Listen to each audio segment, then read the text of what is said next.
দুই ধাপ্পাবাজি, ৭১-এর ৩০ লক্ষ শহীদ এবং ভারতে আশ্রয় নেওয়া ১ কোটি শরণার্থী। বাংলাদেশের রাজনীতিতে ফ্যাসিস্ট আওয়ামী লীগ, তাদের সহযোগী দস্যুর সিপিবি এবং যারা সচরাচর নিজেদেরকে মুক্তিযুদ্ধের পক্ষের শক্তি বলে দাবি করে, যেমন ধরেন সুলতানা কামাল চক্রবর্তী, মতি মাহফুজ, রেহমান সোবান, জাফর ইকবাল, ধ্বজভঙ্গ বুড়া, জেরাই খান পান্না, ফজু পাগলা, বিরানি আলম, মুরগি কবির, তারপরে ব্যাংক ডাকাত মুনতাসির মামুন ইত্যাদি ইত্যাদি ইত্যাদি, এরকম আরো অনেক আছে। এদের চেতনা ব্যবসার একটা মূল উপাদান বা বয়ান হইতেছে 1971 সালে পাকিস্তানি আর্মি 9 মাসে, মানে মার্চ থেকে ডিসেম্বর পর্যন্ত বাংলাদেশে একটা জেনোসাইড বা গণহত্যা করেছে এবং সেই জেনোসাইডে 30 লক্ষ মানুষ শহীদ হয়েছে। আর পূর্ব পাকিস্তানের তৎকালীন 7.5 কোটি জনসংখ্যার মধ্যে নাকি 1 কোটি মানুষ ঘর বাড়ি ছাইরা ভারতে আশ্রয় নিয়েছিল। এই দুইটা ছাড়াও আরো আছে, 2 লক্ষ মা বোনকে নাকি ধর্ষণ করেছিল পাক বাহিনী আর তার দোসরেরা। এবং এই সমস্ত অত্যাচার নির্যাতনের পরিণামে ভারত মানবিক কারণে আগায় এসে তৎকালীন পূর্ব পাকিস্তানে সামরিক অভিযান চালায়, পাকিস্তানি সেনাবাহিনীকে পরাজিত কইরা আমাদের মুক্ত স্বাধীন কইরা দেয়। এর ফলে আমাদেরকে ভারত মাতার প্রতি চিরকৃতজ্ঞ থাকতে হবে। এখন এই ঘটনা যেগুলো বললাম, এগুলো যদি আসলেই সত্যি হয় তাহলে তো আমাদের আসলেই ভারত মাতার প্রতি চিরকৃতজ্ঞ থাকা উচিত। কিন্তু উপরের প্রত্যেকটা দাবি ডাহা মিথ্যা, একদম ডাহা মিথ্যা কথা। আমরা ভারত মাতার সোর্স থেকে আজকের এপিসোডে প্রমাণ করে দেখাবো যে গণহত্যা আর 1 কোটি লোকের ভারতে আশ্রয় নেওয়ার দাবিগুলা ডাহা মিথ্যা। 2 লক্ষ ধর্ষণের মিথ আমরা আরেকটা এপিসোডে ভাঙবো, এইটাতে না। কারণ এই মিথের সাথে মুজিবের নিজের ভণ্ডামো যুক্ত হইয়া যে কয়জন ধর্ষিতা ছিল তাদের জীবনকে যে দুর্বিষহ করে দিছিল এমনকি স্বাধীন বাংলাদেশে মুজিব সরকার, তাই এটার জন্য আলাদা এপিসোড করা দরকার। আজকের এপিসোডের মূল বিষয় হইতেছে 2 ধাপ্পাবাজি, ৭১-এর 30 লক্ষ শহীদ এবং ভারতে আশ্রয় নেওয়া 1 কোটি শরণার্থী। এখন প্রশ্ন হচ্ছে, যদি দাবিগুলো মিথ্যা হয়ে থাকে তাহলে এসব বয়ান প্রচার করলো কে, কেনই বা প্রচার করলো? তখনকার আন্তর্জাতিক মিডিয়া সাংবাদিকরা ভারতের দিল্লি আর কলকাতাতে অবস্থান করে ঘটনাগুলো কভার করতো। ভারতের মিডিয়া এবং ইস্টার্ন কমান্ড তাদেরকে যে সমস্ত প্রেস ব্রিফিং দিত তারা সেটাই পাবলিশ করতো। ভারত মাতার মিডিয়া যে কি মাল সেটা তো আমরা আজকে হারে হারে টের পাইতেছি, তাই না? ফ্যাসিস্ট খুনি হাসিনা পতনের পর থেকে তারা এমন কোন আজগুবি অতিরঞ্জিত খবর নাই যেটা বাংলাদেশের বিরুদ্ধে অপপ্রচারের অংশ হিসেবে পাবলিশ করে। তো এই কাজে ভারতের লক্ষ্য কি ছিল? ভারতের লক্ষ্যই ছিল এই উপমহাদেশের মুসলমানদের মধ্যে যাতে কোনো মতে একটা ইউনিটি বা একতার বোধ না থাকে।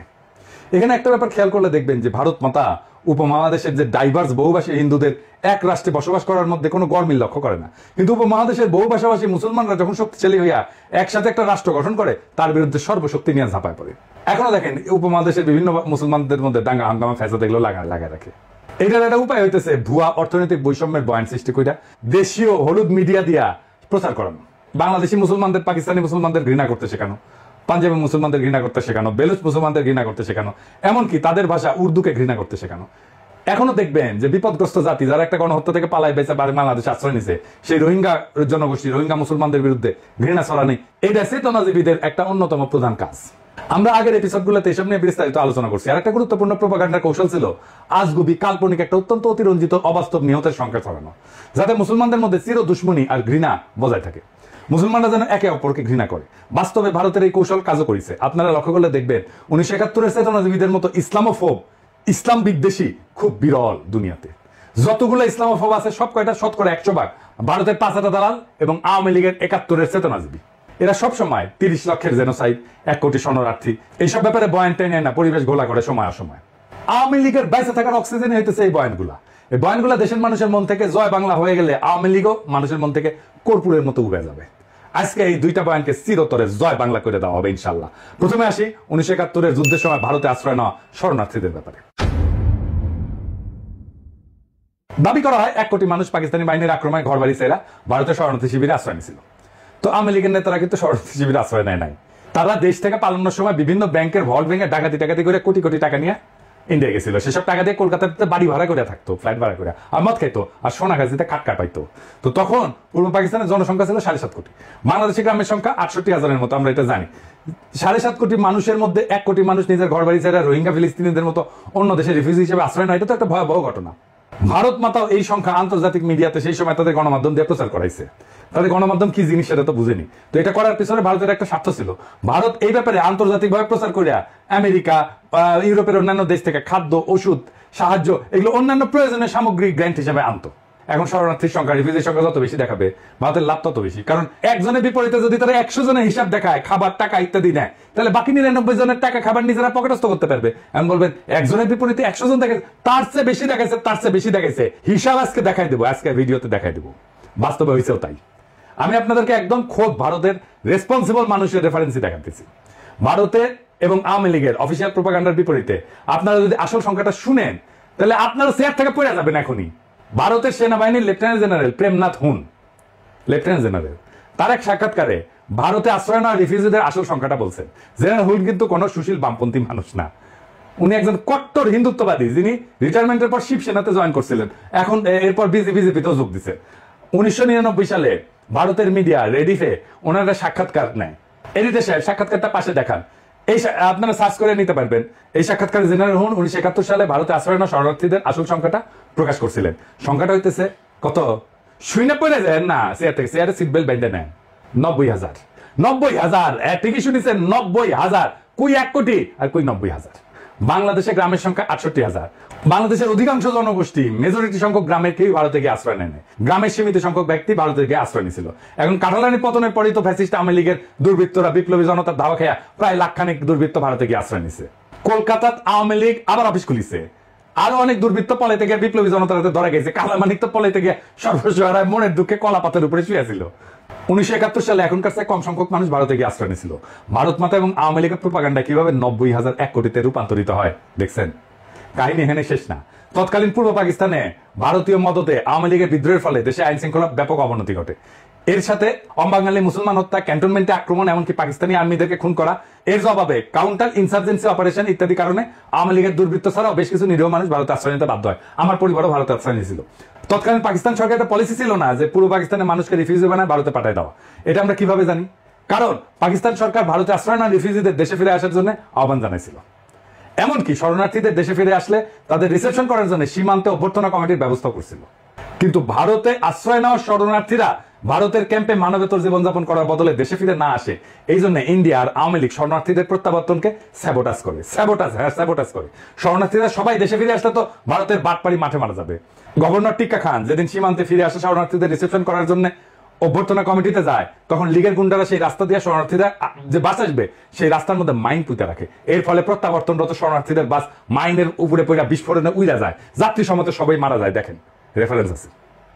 এই লেভেলের সাইকোপ্যাথেরা মায়ানমার রোহিঙ্গাদের বিতরণ করে তাদের ফেরত নিতে অস্বীকৃতি জানাচ্ছে। কোনোভাবেই তারা রোহিঙ্গাদের ফেরত নেবে না।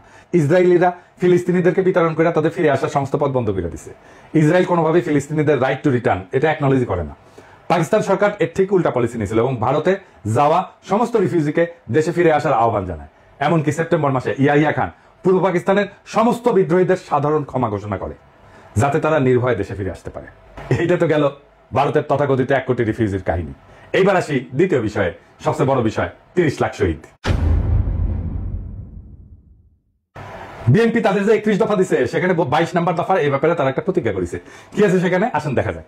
অনেকগুলো দাবির মধ্যে এটা বলছে যে 71 সালে নিহত হওয়া মানুষের সংখ্যা এক্সটেন্সিভ সার্ভে করে বের করবে। তো এক্সটেন্সিভ সার্ভে কে করবে, কিভাবে করবে, সেটা পদ্ধতিগত স্বচ্ছতা কতটুকু থাকবে, ব্যবস্থার ব্যাপারে একটু পরে আসতেছি। এর আগে 2015 সালের ডিসেম্বর মাসে বেগম খালেদা জিয়া এই ব্যাপারে একটা বক্তব্য দিয়েছিলেন। সেটা শুনে আওয়ামী লীগ আর সিপিবি বামদের মাথা খারাপ হয়ে গেছিল, চিল্লাপাল্লা শুরু করছিল। পারলে ওই দিনই খালেদা জিয়াকে জেলে নিয়ে যায়। খালেদা জিয়া বলছিলেন যে মুক্তিযুদ্ধের শহীদদের সংখ্যা নিয়ে বিতর্ক আছে। দেখেন এবং এডিটর সাহেব কথাটা শুনে দেন। আজকে বলা হয় যে 1 লক্ষ লোক শহীদ হয়েছে, এই জন্য অনেক বিতর্ক আছে যে আসলে কত শহীদ হয়েছে মুক্তিযুদ্ধে, এটা নিয়েও বিতর্ক আছে। তারা বহিষ্কারবাদী এখনো অনেকেই বলে, এমনকি যারা আওয়ামী লীগ বিরোধী তারাও বলে যে 71 সালে মুক্তিযুদ্ধ শেষে শরদের বডিগার্ড যখন 10 জানুয়ারি 9 মাস পশ্চিম পাকিস্তান থেকে বাংলাদেশে ফিরে আসে তখন সে এক বিদেশি সাংবাদিককে নিহতের সংখ্যা 3 লাখ বলতে গিয়ে ইংরেজিতে ভুলে 3 মিলিয়ন বলে। এরপর একবার বলে ফেলার পর সেটা বারবার রিপিট করতে করতে আন্তর্জাতিক মিডিয়াও আনক্রিটিক্যালি কোনো যাচাই বাছাই ছাড়াই সেই সংখ্যা বিভিন্ন জায়গায় কপি পেস্ট করে প্রিন্ট করে প্রচার করতে থাকে।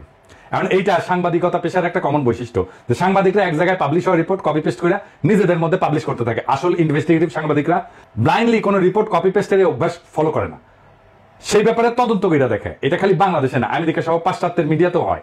ইনভেস্টিগেটিভ জার্নালিজমের আইকন ওয়াগারের পথ ভালুক না, এগুলো আইকন, মেলা আইকন আছে। সেমর রাশ নামে একজন বিখ্যাত ইনভেস্টিগেটিভ জার্নালিজমের আইকন আছে। এই ব্যাপারে অনেক লিখছেন এবং তার গ্রাউন্ড ব্রেকিং সব ইনভেস্টিগেশন রিপোর্ট যেগুলো সবগুলো মেজর নিউজ মিডিয়ায় আলসেমি করে কপি পেস্ট করে অসংখ্য বয়ানকে তথ্য প্রমাণ সহ রিপিট করছে। এখন যারা বলে সোহরাওয়ার্দীর বডিগার্ড 3 লাখ বলতে গিয়ে 30 লাখ বলছে, তারা ওই 3 লাখ সংখ্যাটাই বা কোন সার্ভে ভিত্তিতে পাইছে? যদি এটা জিজ্ঞেস করেন এই ব্যাপারে কোনো জবাব পাবেন না। ঘুরে ফিরে কিছু ব্যাপারে কপি পেস্ট করে কিছু আর্টিকেল বড় জোর দেখাবে, যেসব আর্টিকেলে কোথাও কোনো ধরনের ফিল্ড সার্ভের কোনো রেফারেন্স থাকে না। এখন এটা মানলাম যে সোহরাওয়ার্দীর বডিগার্ড মূর্খ সোদা ছিল, তো কয়েকবার ফেল করে ক্লাস 10 পাস করছে, ম্যাট্রিক পরীক্ষায় নকল করে পাস করতে আর অন্যদেরকে নকল করতে উৎসাহ দিত। সে লাখকে ইংরেজিতে মিলিয়ন বলছে। এখন প্রশ্ন হচ্ছে 3 লাখ সংখ্যাটাও তো 30 লাখের মতোই ভিত্তিহীন, বাইরে একটা সংখ্যা। যারা এই সংখ্যা প্রচার করে তারাও তো আজগুবি একটা সংখ্যা প্রচার করে। এবার আসেন আসল সংখ্যা কত ছিল সেটা বের করা যাক। আস্তে আস্তে সব রেফারেন্স দেখাইতেছি। এবার আপনারা চেয়ার থেকে মাটিতে পড়ে যাবেন, হ্যাঁ, অথবা আপনাদের সোয়াল খুলে ঝুলে পড়বে। আসেন দেখি যেটা। প্রথমত 3 লাখ সংখ্যা নিয়ে একটা রেফারেন্স দেখাই। 71 সাল নিয়ে সবচেয়ে বেশি স্কলারলি বই হইতেছে লিসন আর রোজের। বইয়ের নাম হইতেছে war and secession, Pakistan, India and the creation of Bangladesh. 1991 সালে পাবলিশ হয় বইটা। এখানে 2 জন লেখক এই বইতে দেশগুলোর সমস্ত অফিসিয়াল ডকুমেন্ট রিভিউ করছেন এবং 3 দেশের 71 সালে ভূমিকা রাখা সব গুরুত্বপূর্ণ ব্যক্তিদের ইন পার্সন সামনাসামনি সাক্ষাৎকার নিয়েছেন। এই সমস্ত তথ্য প্রমাণ তারা বিশ্লেষণ কইরা এই বইটা লিখছেন। এটা অত্যন্ত গুরুত্বপূর্ণ একটা প্রামাণ্য বই। এই বইয়ের লেখকেরা 71 সালে বাংলাদেশে যুদ্ধের নিয়ন্ত্রণ করা 2 জন অত্যন্ত সিনিয়র ভারতীয় সাক্ষাৎকার নিছেন, যেখানে তাদের জিজ্ঞেস করা হয় 71 সালে নিহত বাঙালির সংখ্যা কত। একজন ভারতীয় উত্তর দেয় 3 লাখ, কারণ সে টের পাইছিল এই ঘাঘু লেখকদের কাছে 30 লাখের মতো অবাস্তব হাস্যকর একটা সংখ্যা বেচা যাবে না। সে অন্য প্রচলিত সংখ্যা 3 লাখ বলে দেয় ফট কইরা। মজার ব্যাপার হচ্ছে ওই ভারতীয় যখন 3 লাখ বলে তার পাশে বসে থাকে আরেকজন ভারতীয় তার দিকে কটমট কইরা তাকায়, সংখ্যা বাড়ায় এটা বোঝানোর জন্য। এরপর প্রথম ভারতীয় এক ধাক্কায় তার সংখ্যা বাড়ায় 5 লাখ বলে ফেলে। মানে মাথায় যা আসে সেটাই ফসাদ কইরা কয়ে দেয়। তো ইন্ডিয়ান প্রোপাগান্ডা কি মাল সেটা তো আজকাল জাতি ভালো করে বুঝছে। মেইনস্ট্রিম মিডিয়াগুলো পর্যন্ত একটা ঘটনা ছবি আরেকটা ঘটনা ছবিগুলো চালায় দেয়। এইখানে লেখক 2 জন সেই ঘটনা বিবরণ লিখছেন এবং মতামত দিচ্ছেন এবং হতাহতের সংখ্যা যাই হোক, এর মধ্যে অনেক প্রশ্ন আছে, যেমন কতজন যুদ্ধ করতে গিয়ে মারা গেছে, কতজন বিহারি ছিল, অবাঙালি মুসলমান ছিল, এর মধ্যে কতজন পাকিস্তানি বাহিনীর হাতে, কতজন ভারতীয় বাহিনীর হাতে, কতজন মুক্তি বাহিনীর হাতে মারা গেছে, বা পাকিস্তানি বাহিনীর কতজন মারা গেছে, রাজাকার কতজন মারা গেছে। এইবার আসে ইনভেস্টিগেটিভ ফিল্ড সার্ভে নিয়ে। ইনভেস্টিগেশনের আগে কিছু জিনিস ক্লিয়ার করা জরুরি। অধিকাংশ বাঙালি বিশেষ করে বাঙ্গু সুশীল প্রগতিশীল সামরিক ব্যাপারে একদম অজ্ঞ। এই জন্যই মুক্তিযুদ্ধ নিয়ে এত মিথ তৈরি করা গেছে। অজ্ঞ মানে একেবারে গণ্য মূর্খ, মূর্খ সোদা। এমনকি যারা নিজেদেরকে ট্রেনিং প্রাপ্ত মুক্তিযোদ্ধা বলে দাবি করে তারা মূর্খ সোদা সামরিক ব্যাপারে। মুক্তিযুদ্ধের একদম সামরিক মিলিটারি বিশ্লেষণ আর অ্যানালাইসিস আমরা সামনের আর এক এপিসোডে করবো। এখন কইতে পারেন দাদা ট্রেনিং প্রাপ্ত মুক্তিযোদ্ধারা কিভাবে সামরিক ব্যাপারে অজ্ঞ হয়? তারা তো বড় বড় ডায়লগ মারে, অস্ত্র জমা দিয়েছি, ট্রেনিং জমা দেই নাই। তো ট্রেনিং পুলিশ বা সামরিক ব্যাকগ্রাউন্ড ছাড়া কাউরে অস্ত্র হাতে দেন? কেউ যদি চালাইতে পারে, ধরতে পারে ঠিক মতো, আমরা এসে কইয়েন। পুলিশ, মিলিটারি বা ইপিআর ব্যাকগ্রাউন্ডের মুক্তিযোদ্ধাদের বাইরে সকল মুক্তিযোদ্ধাদের কত বেইজ্জত করছি তার হিসাব নাই। আমার লগে বসাই দেন লাইভে, আমি আজকে চ্যালেঞ্জ দিতেছি, আমি প্রমাণ করে দিব ওই অস্ত্রই ধরে নাই।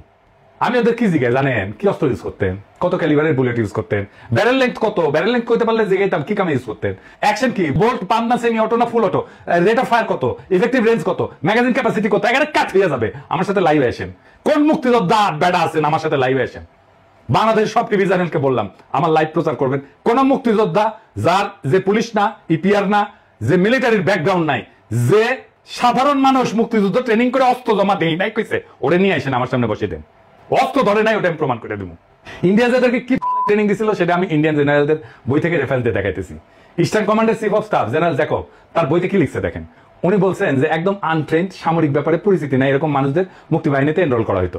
এদেরকে প্রপার ট্রেনিং দিয়ে কার্যকর করতে কমপক্ষে 3 মাসের ট্রেনিং দেওয়া লাগতো। সেখানে তারা ঘোরা করে 3 থেকে 4 সপ্তাহে ভুগি ঝুঁকি কিছু ট্রেনিং দিয়ে ছেড়ে দেওয়া হতো। এর ফলে এদের কার্যকারিতা সীমাবদ্ধ ছিল। জেনারেল লসমান সিং যিনি ইস্টার্ন ফ্রন্টের ডিভিশনাল কমান্ডার ছিলেন, উনি একই কথা লিখেছেন। তার বইয়ের নাম victory in Bangladesh. Eastern commander general Lachhman Singh সরাসরি মুক্তি বাহিনীকে প্রোপাগান্ডার প্রেসে পাবলিশ হওয়া তাদের কার্যকলাপকে ফিকশনাল বলছেন। বলছে এই সমস্ত ইস্টার্ন কমান্ডার প্রোপাগান্ডা মেশিনের প্রচার। মুক্তি বাহিনীর মিত্ররাই তাদের নামে এইসব লেখে, এইসব কথা পাকিস্তানিরা লেখে নাই। আর আমাদের মুক্তিযুদ্ধের গল্প শোনান মিয়ারা। খোদ মুক্তি বাহিনীর ডেপুটি চিফ অফ স্টাফ একে খন্দকার তার বইয়ে হুবহু একই কথা লিখেছে। একে খন্দকারের এই বই লেখার পর আওয়ামী লীগ, জাফর ইকবাল, আনিসুল্লাহের পুচ্ছে আগুন লেগে গেছে। তারা এডিট করতে হয়েছে, বই টেক্সট চেঞ্জ করতে হয়েছিল। 1971 সালের 18 সেপ্টেম্বর বিলাতের দ্য গার্ডিয়ান পত্রিকায় একটা আর্টিকেল প্রকাশিত হয়, big brother goes to war. লেখক শাস্তিব্রত একজন ব্রিটিশ বংশোদ্ভূত ভারতীয় বাঙালি সাংবাদিক, যিনি ত্রিপুরাতে ভারতীয় ট্রেনিং শিবির ঘুরে দেখে এসে সেখানে মুক্তিবাহিনীর ট্রেনিং নিয়ে একটা রিপোর্ট করে। রিপোর্টে এটাও লেখা আছে এই রিপোর্ট যদি ভারত থেকে করতো তাকে ভারতে গ্রেপ্তার করতো। 19 সেপ্টেম্বর মাসে আগরতলাতে একটা ক্যাম্পে মুক্তিবাহিনীর ভলান্টিয়ারদের সাথে কথা বলে জানতে পারেন সেখানে 200 জনের ভলান্টিয়ারদের মধ্যে মাত্র 6 জনকে সামান্য কিছু ট্রেনিং দেওয়া হয়েছে এবং মাত্র 3 জন কোন একটা অপারেশনে অংশ নিছে। সব অপারেশনে যেমন ব্রিজ ধ্বংস করে এরকম কাজে ইন্ডিয়ানরা কিন্তু নিজে করতো। আমি বলতেছি, লিখে দিচ্ছি, ইন্ডিয়ানরা নিজে করতো। মুক্তিবাহিনীর নিজেদের সদস্যদের মধ্যে তারা বড় জোর একটা গ্রেনেড নিক্ষেপ করছে। এবার একটা মজার ভিডিও দেখেন মুক্তিবাহিনীর সাথে ভারতীয় ইনস্ট্রাক্টররা কিরকম ব্যবহার করতো, এদিকে সে দেখে দেন।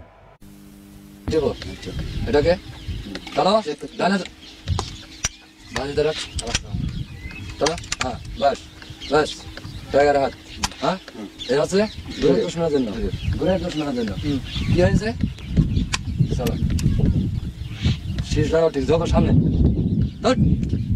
যারা শত্রু পিছনে শত্রু, যারা শত্রু পিছনে শত্রু, ভাই শত্রু পিছনে শত্রু, যারা শত্রু পিছনে শত্রু। এই হচ্ছে জাফর ইকবাল, হুমায়ুন আহমেদ, আনিসুল হকের তৈরি করা মিথিক্যাল মুক্তি বাহিনীর আসল হাল। আর এটা নিয়ে ফজু পাগলা ধ্বজভঙ্গ বুড়াছে খান পান্না এইসব শোনা গেছে মুক্তিযুদ্ধের মতো লাফালাফি। তা বাঙ্গু প্রগতিশীল যেহেতু সামরিক ব্যাপারে একদম লেজে গোবরে, এরা যেসব বয়ান বানায় সেগুলা কোনো reputable serious military scholar study করলে পাংচার করে দিতে পারবে এক মুহূর্তে। এবার আসেন আর একটা গুরুত্বপূর্ণ বিষয় নিয়ে আলাপ করি। 71 সালের যুদ্ধে ইস্টার্ন ফ্রন্টে পাকিস্তান আর্মির অর্ডার অফ ব্যাটেল কি ছিল? তাহলে এখন করবেন দাদা অর্ডার অফ ব্যাটেল কি? আমি এটা নিয়ে একটা সিরিয়াস বড় এপিসোড করেছি, আসবে পরে, সেটা বুঝবেন মুক্তিযুদ্ধের অর্ডার অফ ব্যাটেল নিয়ে। আজকে সংক্ষেপে একটু আলাপ করি। অর্ডার অফ ব্যাটেল হইতেছে একটা যুদ্ধে দুই পক্ষের মধ্যে কার কয়টা ইউনিট অংশ নিয়েছে, কোন ইউনিট কিরকম, সেটার একটা লিস্টই, তালিকা আর কি। যেমন দ্বিতীয় বিশ্বযুদ্ধে 1941 সালে জার্মানি যখন সোভিয়েত ইউনিয়নে হামলা করে, সেটার নাম দিয়েছিল অপারেশন বারবারোসা। সেই অপারেশন বারবারোসা ছিল ব্যাপক একটা অভিযান, মিলিটারি ইতিহাসের সবচেয়ে বড় অভিযানগুলোর মধ্যে একটা। সেখানে জার্মান পক্ষে 141টা ডিভিশন অংশ নেয়। মাথায় রাখবেন 141টা ডিভিশন, 141টা ডিভিশন অংশ নেয়। সোভিয়েত পক্ষে জার্মানির এস্টিমেট ছিল 213টা ডিভিশন, একটা ডিভিশন প্রায় 15 থেকে 16,000 সৈন্য থাকে। 1971 সালে ইস্টার্ন ফ্রন্টে পাকিস্তান আর্মির অর্ডার অফ ব্যাটেল কি ছিল জানেন? ডিভিশন ছিল কয়টা জানেন? তিনটা, মাত্র তিনটা। 14 ডিভিশন, 16 ডিভিশন আর 9 ডিভিশন। 14 ডিভিশন আগে থেকে ছিল, মার্চের শেষ দিকে এপ্রিল মাসে পশ্চিম পাকিস্তান থেকে অতিরিক্ত 16 আর 9 ডিভিশন আসে ইস্টার্ন ফ্রন্টে। এই দুইটা ডিভিশন তাদের ভারী অস্ত্র মানে ভারী কামান টামান এগুলো পশ্চিম পাকিস্তানে রেখে আসে। তারা খালি লাইট উইপেন্স মানে হালকা অস্ত্র মোটর এগুলো নিয়ে আসে। সামরিক পরিভাষায় ইস্টার্ন ফ্রন্টে তো আসলে ওয়ার ছিল না, যুদ্ধ ছিল না, এটা ছিল কাউন্টার ইনসার্জেন্সি অপারেশন।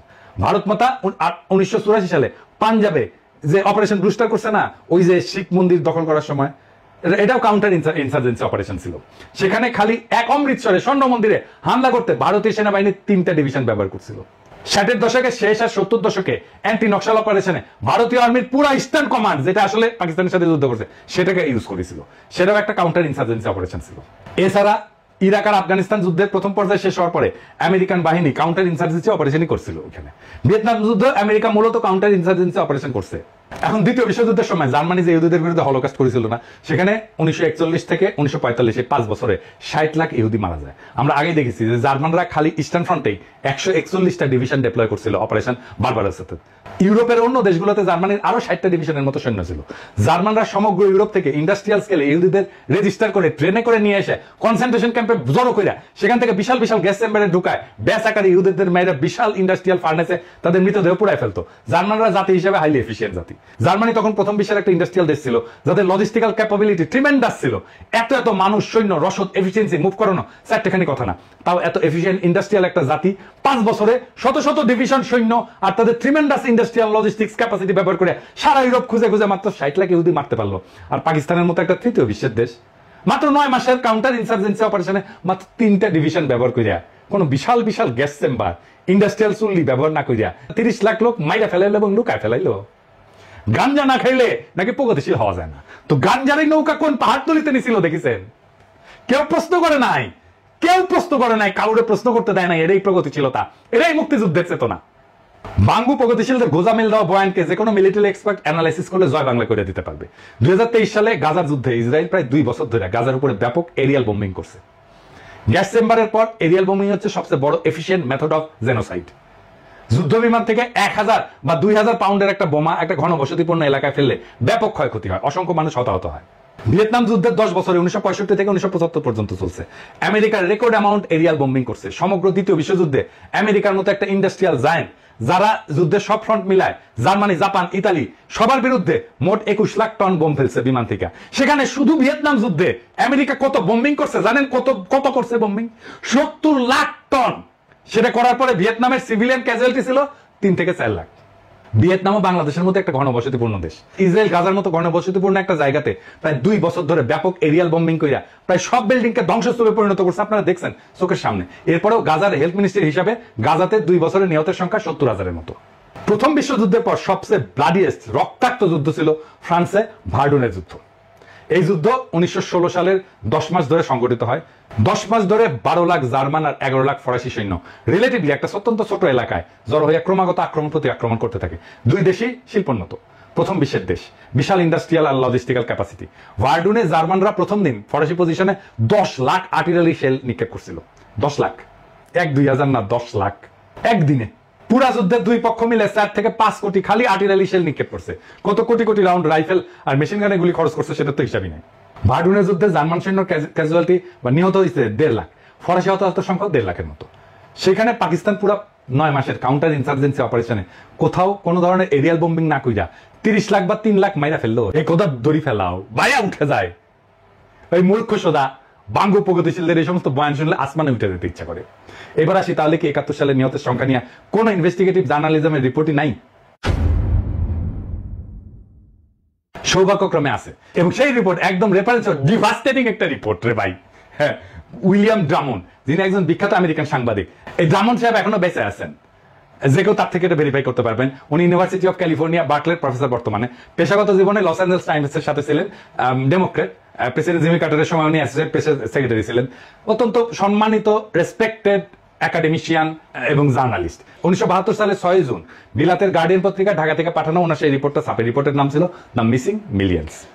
ড্রামন্ড যুদ্ধের পর বাংলাদেশের গ্রাম পর্যায়ে অসংখ্যবার ভ্রমণ কইরা গ্রামের মানুষজনের সাথে এই ব্যাপারে কথা বলেন। এছাড়া সরকারি বিভিন্ন মানুষের সাথে ব্যক্তিগতভাবে কথা বলেন। উনি লিখছেন ইংরেজিতে, মাই judgement based on numerous trips around Bangladesh and extensive discussion with many people at the village level as well as in the government is that 3 million death figure is an exaggeration so gross as to be absurd. তার মানে উনি বলতেছেন যে আমি বিভিন্ন সরকারি লোক এবং গ্রামের লোকদের সাথে আলাপ সালাপ কইরা যেটা বুঝতে পারছি যে এই 30 লক্ষ নিহতের সংখ্যা এত বেশি বাড়ায় বলা যেটা এটা অসম্ভব এবং ভুয়া একটা সংখ্যা।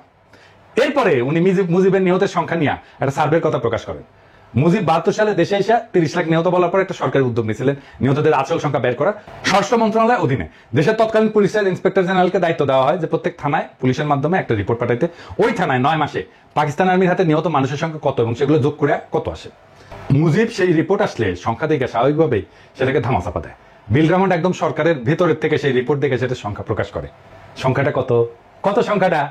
আসল সংখ্যা শুনলে ভিমরি খাইবেন না, চেয়ার থেকে পড়ে যাবেন এক্ষুনি। কত? 3 লাখ, 1 লাখ, 30,000, 10,000? না, কোনোটাই না। 2,000, 2,000, 2,000। জি হ্যাঁ, ঠিকই শুনেছেন, 2,000। এই রিপোর্টটা এখনো আছে, যে কেউ নিজের চোখে সেটা পড়ে নিতে পারেন, স্পষ্ট লেখা আছে। ইংরেজি যেহেতু কইছে সেটা ঠিকই কইছে। Since the 3rd week of March, when the Inspector General's office in Bangladesh, Home Ministry began its field investigations, there have been about 2,000 complaints from citizens about death at the hand of Pakistani army. তার মানে সারা বাংলাদেশে পুলিশের কাছে পাকিস্তানি আর্মির হাতে মারা গেছে এরকম অভিযোগ জমা পড়ছিল মাত্র 2,000 জনের। ড্রামন্ড এখনো বেঁচে আছেন, তার থেকে এটা কনফার্ম করতে পারবেন। এখন তাহলে আমাদের করণীয় কি? কিভাবে আমরা আজকে বর্তমানে একটা ডিটেইল কম্প্রিহেনসিভ ফিল্ড সার্ভে করে এই ব্যাপারে চিরতরে মীমাংসা করে আওয়ামী লীগের জন্মের মতো জয় বাংলা করতে পারি? প্রথমে আমাদের বের করতে হবে দেশের 68,000 গ্রামে জনপদের মধ্যে কোথায় কোথায় পাকিস্তানি আর্মির বেস ক্যাম্প ছিল। এটা সংখ্যা খুব বেশি হওয়ার কথা না। পাকিস্তানি মাত্র 3টা ডিভিশন সৈন্য দেশে কাউন্টার ইনসার্জেন্সি অপারেশনে ছিল। এরপরে বের করতে হবে 9 মাসে পাকিস্তান আর্মি দেশে কয়টা গ্রামে কখন কবে রেড দিছে। পাকিস্তানও এই ব্যাপারে আমাদেরকে হেল্প করতে পারে, চাইলে তারা করবে। আমরা দরকার হলে ক্রস চেক করে নেব কতজন সৈন্য সেই রেডে অংশ নিছে। সেটা কি একটা স্কোয়াড মানে 9 থেকে 10 জনের ইউনিট ছিল, নাকি একটা প্লাটুন ছিল মানে 30 থেকে 35 জনের? কতক্ষণ ছিল, কতজনকে ওই গ্রামে গুলি করে মারছে, তাদের অ্যামিনেশনের হিসাবপত্র আছে কিনা, কতগুলো অ্যামিনেশন খরচ হয়েছে। এইসব ব্যাপার বের করা তো খুব কঠিন কোনো কাজ না, কারণ বাংলাদেশের মতো ঘনবসতিপূর্ণ ভূখণ্ডে একটা গ্রামে আর্মি অপারেশন চালায় কিছু মানুষ মেরে চলে যাওয়ার পর বাকি সবাই ফিরে এসে নিহতদের দাফন কাফন করতো, হিন্দু ইলের লাশ সনাতন রীতিতে সৎকার করতো। আই উইটনেস এবং সার্ভাইভারদের কাছ থেকে একদম পিন পয়েন্ট নিহতের সংখ্যা নিয়ে 9 মাসে সবগুলো এলাকার নামের পাশে নিহতের সংখ্যা লিখে যোগ করে মোট সংখ্যা বের করা খুব কঠিন কিছু কাজ কি না, করো না। কিন্তু এটা করবে না কেন?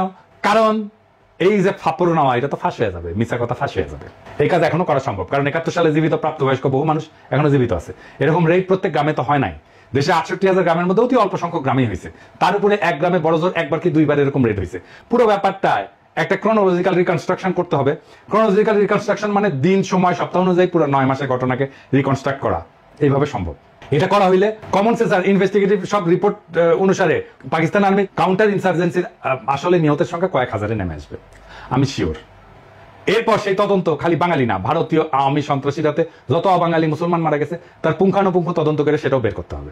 দুটো সংখ্যায় কম্পেয়ার করে ঠিক করা হবে কে আগে কার কাছে মাছ নেবে। এই তদন্ত শেষ হওয়ার আগে কেউ কারো কাছে ক্ষমা চাওয়ার প্রশ্নই ওঠে না।